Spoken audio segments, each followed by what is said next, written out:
डोमा का character demon slayer में सिर्फ एक अपर मून नहीं बल्कि एक ऐसा विलन है जिसकी फिलॉसफी और थिंकिंग प्रोसेस बहुत डिस्टर्बिंग और फैसिनेटिंग है। डोमा वो कैरेक्टर है जो हमेशा स्माइल करता है, प्यार से बात करता है और फिर भी बिना किसी रेग्रेट के इंसानों को मार के खा जाता है। लेकिन ये सब क्यों? उसके पीछे क्या फिलॉसफी थी और क्या डोमा सच में एविल था या सिर्फ अपनी सोच का शिकार था? डोमा की सोच नाइलिज्म पर बेस्ड है। उसका मानना है कि सारे इमोशंस, दुख और जिंदगी खुद ही मीनिंगलेस हैं। उसके लिए दुनिया एक बेकार संघर्ष है और सबसे बड़ा कंपैशन है लोगों को इस दुख से मुक्ति देना, उन्हें खाकर। उसका कल्ट इटर्नल पैराडाइज फेथ इस विचारधारा का एक टेढ़ा रूप है। वो कमजोर लोगों का शिकार करता है, उन्हें झूठी शांति और मुक्ति का एहसास दिलाता है। अकाजा या दूसरे डीमंस की तरह उसका कोई इमोशनल पास्ट नहीं है, वो ताकत का भूखा नहीं है। असल में तो डोमा को कुछ महसूस ही नहीं होता, वो इमोशन के बिना पैदा हुआ था और यही खालीपन उसके पूरे अस्तित्व को आकार देता है। वो दूसरों को मैनिपुलेट करने के लिए इमोशन का दिखावा करता है, लेकिन हकीकत में वो एक खाली सेल है और यही चीज उसे बाकियों से ज्यादा खतरनाक बनाती है। एक मॉन्स्टर जिसके पास दिल या दिमाग है ही नहीं। वो खुद को एक मुक्तिदाता मानता है, वह सच में मानता है कि लोगों को खाकर वह उन्हें एक दर्दनाक और अर्थहीन जिंदगी से बचा रहा है। ये एक डिल्यूजनल सेवियर कॉम्प्लेक्स का एक बेहतरीन एग्जाम्पल है। वो दया के कॉन्सेप्ट को कुछ भयानक में बदल देता है, ये मानते हुए कि वो हमेशा लोगों को शांति दे रहा है। वो इंसानी रिश्तों, प्यार और दुख को समझने में फेल हो जाता है।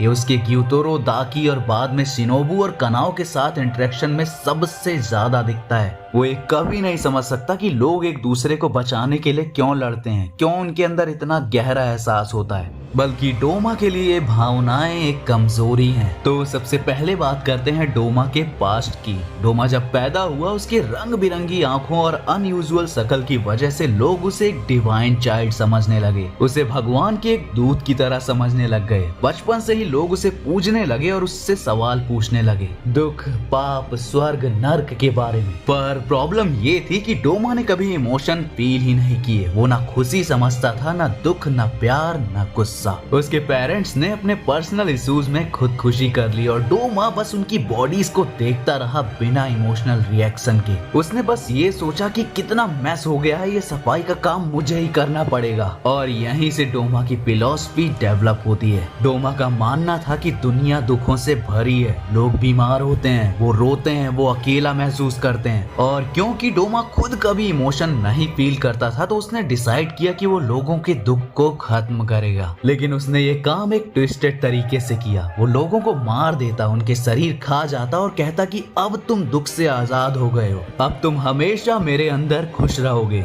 ये सुन के लगता कि वो एक इविल है, लेकिन उसके दिमाग में ये प्योरेस्ट फॉर्म ऑफ काइंडनेस था। और ये चीज एक नाइलिस्टिक फिलॉसफी है। डोमा मानता था कि लाइफ मीनिंगलेस है, इमोशन और सफरिंग क्रिएट करते हैं और डेथ ही अल्टीमेट फ्रीडम है। डोमा ने अपने आसपास के लोगों के लिए एक पूरा पैराडाइज फेथ कल्ट बनाया। वहां वो प्रीच करता था कि सभी लोग शांति पा सकते हैं अगर वो अपने सफरिंग से मुक्त हो जाएं तो। और जब भी कोई दुख में होता था तो उसे बिना दर्द दिए मार देता था। ये पूरा प्रोसेस उसके लिए एक डिवाइन ड्यूटी था। अब यहाँ ये एक फिलोसॉफिकल डेप्थ है। डोमा चाहता था कि दुनिया में कोई दुख ना रहे, लेकिन खुद कभी हैप्पीनेस या एम्पैथी फील ही नहीं करता था। एक तरह से वो दुनिया को अपने जैसा इमोशनलेस बनाना चाहता था, एक परफेक्ट पीसफुल वर्ल्ड। डोमा को कभी किसी से इमोशनल अटैचमेंट हुआ ही नहीं, ना अपने पेरेंट्स से, ना अपने कल्ट फॉलोअर्स से। लेकिन इन्फिनिटी कासल मूवी में हमने देखा कि उसकी शिनोबू से इंटरेक्शन काफी इंटरेस्टिंग थी। शिनोबू को खाते वक्त भी वो उसे कैजुअली कॉम्प्लीमेंट देता है, जैसे कि वो बस एक नॉर्मल डिनर एंजॉय कर रहा हो। और सबसे इंटरेस्टिंग मोमेंट तब आता है जब अकाजा मरने लगता है। डोमा जेन्युइनली शॉक्ड होता है, पहली बार उसके चेहरे पर थोड़ी सी कंसर्न झलकती है। असल में डोमा का कैरेक्टर हमें ये दिखाता है कि बिना इमोशंस के काइंडनेस, दया भी डेंजरस हो सकती है। वो दुनिया को दुख से मुक्त करना चाहता था, लेकिन उसका तरीका खुद दुख का रीजन बन गया। ये एक डार्क रिफ्लेक्शन है कि अगर इंसान एम्पैथी के बिना सिर्फ लॉजिक फॉलो करे तो वो मॉन्स्टर बन सकता है। डोमा एक ऐसा विलन है जो सिर्फ स्कैरी नहीं बल्कि फिलोसॉफिकल भी है। उसका कैरेक्टर हमें ये सिखाता है कि इमोशंस, चाहे वो दुख ही क्यों ना हो,